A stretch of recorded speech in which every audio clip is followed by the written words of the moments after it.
Hey guys, तो मैं ready हूँ अभी देहरादून जाने के लिए। सडन हमारा प्लान बनाया जाने का, क्योंकि मेरी मीटिंग भी है। यहाँ पे सारा सामान पैक कर चुकी हूँ मैं, और दिव्याक्षा को भी मैंने रेडी कर दिया। ये देखो कैसे खेल रही है वॉकर में, इसे दूध भी पिला दिया है मैंने। और थोड़ा सा ये देखो इसको कैसे हंस रही है ये पापा को देख के। ये सोच रही है कि आप मुझे घूमने ले जाएंगे।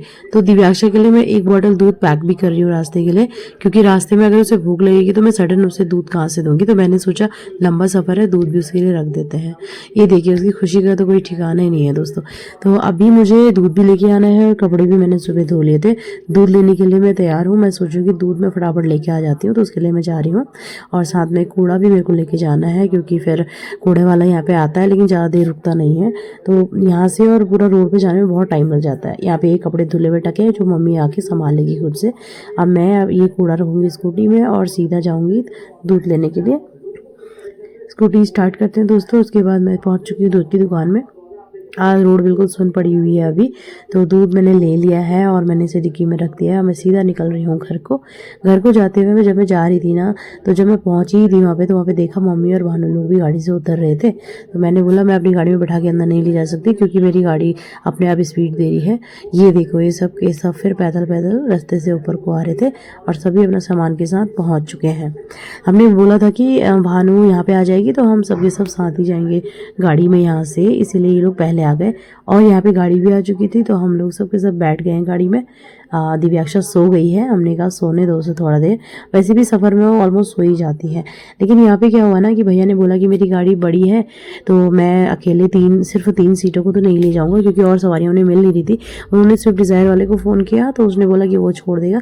तो हमने सोचा कि अब गाड़ी शिफ्ट करनी पड़ेगी। तो गाड़ी शिफ्ट करने के लिए हम कमेडा के पेट्रोल पंप पे रुके हुए थे। और देखो दिव्याक्षा देख रही है कि कब दूसरी गाड़ी आएगी और कब चलेगी। अब शिफ्ट भी आ चुकी थी, तो पापा धीरे धीरे पूरा सामान ले जा रहे थे। भानु पीछे से जो सामान है डिक्की में वो सब निकाल के, और हम शिफ्ट करने की कोशिश कर रहे हैं। मैं वॉकर भी ले जा रही थी साथ में दिव्याक्षा का, क्योंकि वहाँ पे टीवी भी नहीं है देहरादून के जो हमारा कमरा है। तो बिना टीवी का बच्चा वैसे भी बोर हो जाएगा, और बाहर निकलने का भी वहाँ पे कुछ नहीं है। थोड़ा सा आगे से बरामदा है, उसमें गाड़ियाँ खड़ी रहती है, तो कैसे घूमेगी। तो कम से कम कमरे में अगर वॉकर में घूमेगी तो उसे अच्छा लगेगा, इसलिए हम वॉकर भी लेके जा रहे हैं। यहाँ पे शिफ्ट में ना वॉकर रखने की दिक्कत हो रही थी। भैया कहते इसे फोल्ड करो, लेकिन फोल्ड नहीं हो पा रहा था। और शिफ्ट का जो डिक्की है ना वो गहरी होती है, तो उन्होंने जैसे तैसे इसको अटका दिया था उसके अंदर। और हमारे 3-4 जो बैग थे, साथ में 2 जूट के बैग थे, वो हमने आगे ले लिए थे, और 3-4 जो बैग थे बड़े वाले वो हमने पीछे रखवा दिए थे। और ईजिली यहाँ पे हमारा सामान फिट हो गया था। ये देखिए अब कल्लू भी वहाँ पे थोड़ा थोड़ा मदद कर रहा है सबकी। तो सारा सामान पैक हो चुका है। अब हम लोग गाड़ी में बैठेंगे और सीधा निकलेंगे देहरादून के लिए। तो चलिए चलते हैं। तो अब हम बैठ चुके हैं स्विफ्ट डिज़ायर में भी, और यहाँ पे देखो कल्लू और भानु ने उसे एक बनाना दिया है। अच्छा हुआ भानु कुछ फ्रूट्स अपने साथ ले आई, क्योंकि रास्ते में मेरी बेटी को मुझे लगा कि बहुत वॉमिट हो रही है, तो उसको भी मैंने संतरा खिलाया, बनाना खिलाया, तो वो थोड़ा ठीक थी। और दूध पिलाते तो शायद वो उल्टी कर लेती। और ये देखिए नज़ारा रास्ते का, वाह! मुझे तो बहुत अच्छा लगता है रास्ते का, पहाड़ों का रास्ता। और मेरी बेटी भी ना नेचर के इतने मज़े ले रही थी, ये देखना ज़रा। सो के उठ गई थी ना, इसलिए पूरे मज़े ले रही है, खिड़की से देख रही है सबको। अब हम पहुंच चुके हैं यहाँ पे रुद्रप्रयाग। रुद्रप्रयाग में इतना ज़्यादा ट्रैफिक हो रहा था ना, क्योंकि एक तो रास्ता बहुत ज़्यादा कंजस्टेड है, इसके चक्कर में पूरा ट्रैफिक जाम हुआ था। आगे पीछे आप देखेंगे, मैं बैक करके दिखाती हूँ आपको ज़रा कि पीछे कितना जाम है। ये देखो पीछे पीछे भी उतना ही जाम है जितना आगे है। पर यह है कि ये जो रास्ता है ना इतना कट जाएगा, उसके बाद आगे से तो आराम से हम निकल लेंगे। तो धीरे धीरे हम निकलने की कोशिश कर रहे हैं। ये रुद्रप्रयाग में ना एक शॉप है मिठाई की, बहुत अच्छी मिठाई बनाते हैं, और वहाँ के समोसे भी बहुत टेस्टी बनते हैं। तो मैं हमेशा जब भी विज़िट करती हूँ अगस्त्यमुनि ऊखीमठ, तो मैं यहाँ पे बैठ के कुछ खा लेती हूँ रास्ते में। तो अब ट्रैफिक धीरे धीरे हटता हुआ नज़र आ रहा है, और साथ में हमारी गाड़ी भी आगे बढ़ रही है। ट्रैफिक तो वैसे बहुत ही ज़्यादा है, बट धीरे धीरे चलो बढ़ ही जाएंगे आगे हम लोग। तो ये देखो हम निकल रहे हैं, और अब हम पहुँचे हैं धारा देवी के आसपास। तो यहाँ पे का ये नज़ारा है, नदी देखिए कितनी सुंदर दिख रही है ना, ग्रीन कलर की, पूरी ग्रीनी हो रखी है पूरी। तो ये वाला साइड भी मुझे बहुत ज़्यादा पसंद है। मतलब जब हम लोग बाइक या स्कूटी से आते हैं तो हम लोग थोड़ा रुके यहाँ पे, तो ना थोड़ा देर के लिए रिलैक्स हो लेते हैं, सुंदर लगता है ये नज़ारा यहाँ पे। अब यहाँ पे धीरे धीरे हम आगे निकल रहे थे, तो हमने कहा चलो आगे चलते हैं और क्या आएगा। तो देखा तो कीर्ति नगर आ गया जल्दी से। कीर्ति नगर मेरे पापा को भी बहुत ज़्यादा पसंद आया, और हम लोग कीर्ति नगर से निकल ही रहे, रास्ता ऐसे करते करते कब कटा पता ही नहीं चला, और हम पहुँच गए 3 धारा। तो 3 धारा में हम लोगों ने लंच किया, बच्चों को बिठाया थोड़ा देर। हमने कहा थोड़ा थोड़ा रिलैक्स हो जाएंगे बच्चे, जो मन में उनका उल्टी करने का मन सा हो रहा था वो भी थोड़ा रिलैक्स होगा और हम लोगों को भी थोड़ा आराम मिलेगा। तो भैया ने बोला खाना खा लो, तो हम सब ने खाना ऑर्डर किया। हमने 3 प्लेट ऑर्डर करी। पहले तो तीनधारा में अच्छा खाना नहीं मिलता था, लेकिन अभी खाने की क्वालिटी अच्छी है। यहाँ पे दिव्याक्षा भी उठी हुई है, मैं उसे बोल रही हूँ देखने के लिए कैमरे को, लेकिन वो इधर उधर देख रही है, उसकी नज़र खाने पे है। भानु और कल्लू भी आ गए यहाँ पे, पापा ऑलरेडी बैठ चुके थे मेरे साथ। और ये देखना बाहर का नज़ारा दिखाती हूँ आप लोगों को। यहाँ से भी वो नदी दिखती है जो मैं आपको पहले दिखाई थी तीनधारा के पास से ना, तो यहाँ से भी वो नदी दिखती है। वो देखो ग्रीन नदी कितनी सुंदर लग रही है ना।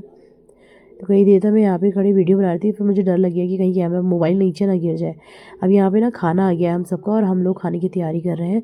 तो कल्लू को तो वो खिला रही है छाछ, वो जो रायता बनाया है उसमें, क्योंकि वो सब्जी और दालें इसलिए नहीं खाता है क्योंकि उसमें मिर्च लगती है, तो उसने नहीं खाया, उसने छाछ के साथ खाए। यहाँ पे मैंने बेबी को रोटी दे दी थी, पापा भी खा रहे हैं आराम से, और बेबी भी रोटी के मज़े ले रही है, वो खाती है। अगर दे दो उसको छोटा सा तो चबाती रहती है वो भी। यहाँ कल्लू को भी उसकी मम्मी मशक्क़तों के साथ खिला रही है खाना। अब हम खाना खा के निकल गए हैं सीधा देहरादून की ओर, और धीरे धीरे रास्ते का सफ़र आप देख सकते हैं कितना सुंदर लग रहा है पूरा रास्ता। और धीरे धीरे ये जो दिख रहा है ना, यहाँ पे गांव तीनधारा से थोड़ा सा आगे ही गांव पड़ता है, पता नहीं इसका नाम तो क्या है, मैंने भैया से पूछा, उन्होंने बोला तीनधारा है। ये गांव मुझे बहुत ज़्यादा पसंद है।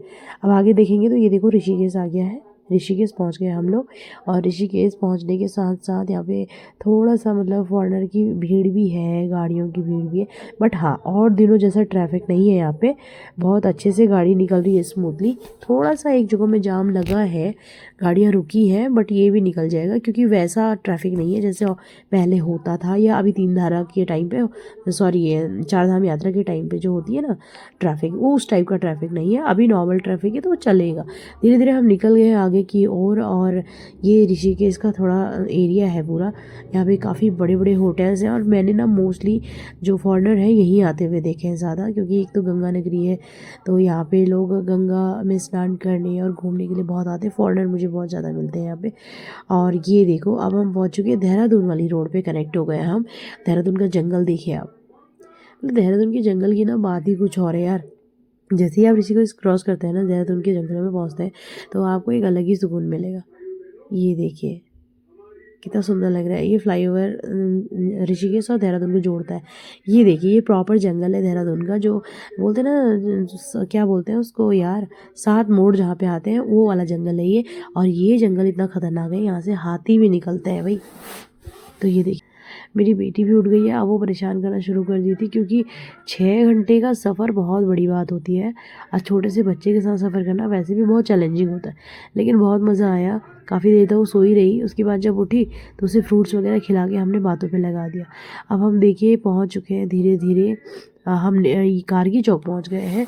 रास्ते का मैंने आपको नहीं दिखाया वीडियो, क्योंकि लंबा हो जा रहा था वीडियो।